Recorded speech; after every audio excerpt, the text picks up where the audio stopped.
Bonjour à tous, c'est Sirflo pour YouTube, j'espère que vous allez bien. Aujourd'hui, on va voir ensemble une main de NL200 qui a été jouée en .fr. Ce soir, là, je l'ai joué, voilà, vendredi soir. Normalement, c'est toujours une heure où je suis au casino, mais aujourd'hui, les tables étaient pas belles, et donc du coup, là, j'ai fait une petite session entre 21h et 22h. Et il y a cette main que j'ai trouvée absolument vraiment très très intéressante, et on va voir on va entrer directement dans le vif du sujet. C'est une main intéressante parce que, en fait, je remarque de nombreuses fois en coaching que mes élèves ont du mal à deux barrels avec le type de main que je vais vous présenter. Donc, je vais vraiment vous présenter un spot standard de deux barrels que 90% de mes élèves, au début, avant de les avoir en coaching, ne prennent pas. Donc là, on open à 5 sur la blinde du fiche. C'est le seul qui avait max de la table. C'est pour lui qu'on joue. D'ailleurs, on était en 4 max. Hein. Et voilà. On est en heads up, donc c'est parfait. Le flop, ça vient valet 18. On va déjà regarder la force de notre main. Au niveau de la force de notre main, on a deuxième kicker, seconde paire. Il n'y a pas de flush draw au flop. Il y a un 9 donc qui fait qu'un de parler debout. Clairement, c'est ici un spot que je déteste check back. Car si on check back ici, on offre trop d'équité à une dame, à un 7, à un 9, à un 8 pour faire double paire par exemple. Donc, ou un 10 aussi pour faire double paire. Donc ici, j'ai vraiment envie de mettre le premier barrel parce que clairement, je suis en value hein, contre tous les 8, contre tous les 10 moins bien.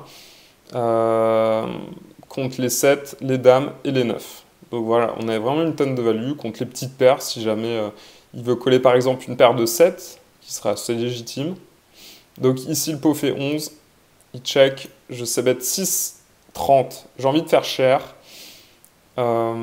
presque 2 tiers pot, voilà, parce que j'ai beaucoup de value en fait. On a déterminé directement qu'il y a de la vie, il call. Turn, doublette du 8. Carte très intéressante parce qu'en fait je le mets pas trop sur un 8 à vrai dire. Du coup vu qu'il y a doublette du 8, il met la moins souvent un 8. Ici, il check. Je m'attends qu'il donc bête une petite partie du temps C8. Pourquoi on va bet ici? On va value encore tous les 10. On va value les 9, les 7, les dames qui veulent pas lâcher. Donc voilà, on a encore vraiment une tonne de value ici. On value également les flush draws. Et il y a quelque chose qui est très intéressant ici. En mettant le deuxième barrel, si on est raise, on sait forcément qu'il a une meilleure main. Et en l'occurrence, a priori, la plupart du temps, ça serait soit un 8, soit une quinte pour dame 9 qu'il avait décidé de ne pas check raise au flop. Donc ici, il check et je bet 11 dans 23.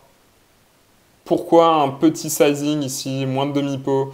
Tout simplement pour faire payer les 10 moins bons, pour faire payer les paires de 9, pour faire payer les 9, les 7, les dames. Et il call. Et river, il y a le flush draw qui rentre. Avec un 2 qui est, en somme, quand même une vraie brique. À part que ça fait rentrer le flush draw. Et là, ici, vilain décide de donc bet demi-pot. Ce qui est intéressant dans ce spot, c'est qu'il y a seulement le flush draw qui est rentré. Les 9, on bat toujours. Les 7, les dames, on bat toujours. Ce qui est intéressant ici, c'est de se poser la question, est-ce qu'il est capable de faire ça avec un valet? Eh ben, les profils standards de fiches, en fait, quand ils ont un valet à la river, ils check call le valet. Parce qu'ils ont peur que moi-même j'ai flush. Donc ici, quand tu as un valet, tu as juste envie de check call et t'as pas envie de te mettre dans un spot horrible où tu bêtes demi-pot et tu te fais raise. Parce que ça sera un spot horrible pour lui. Donc en fait, la majorité des joueurs ici vont check call un valet, vont check call un 10. Donc ici, il est en train de me dire, j'ai pas de check raise un trips de 8 à la turn, donc un brelan de 8 à la turn, mais c'est très rare. Donc en fait, il est en train de me dire, soit j'ai flush, soit j'ai un 8 que j'ai pas de check raise à la turn, donc autant te dire qu'il a quasiment jamais de 8 en fait. Donc ici, j'ai décidé de call parce que je le mets trop souvent sur un 9, sur une dame, ou voilà, sur un 7 qui aurait continué de call jusque-là. Et donc là, on call.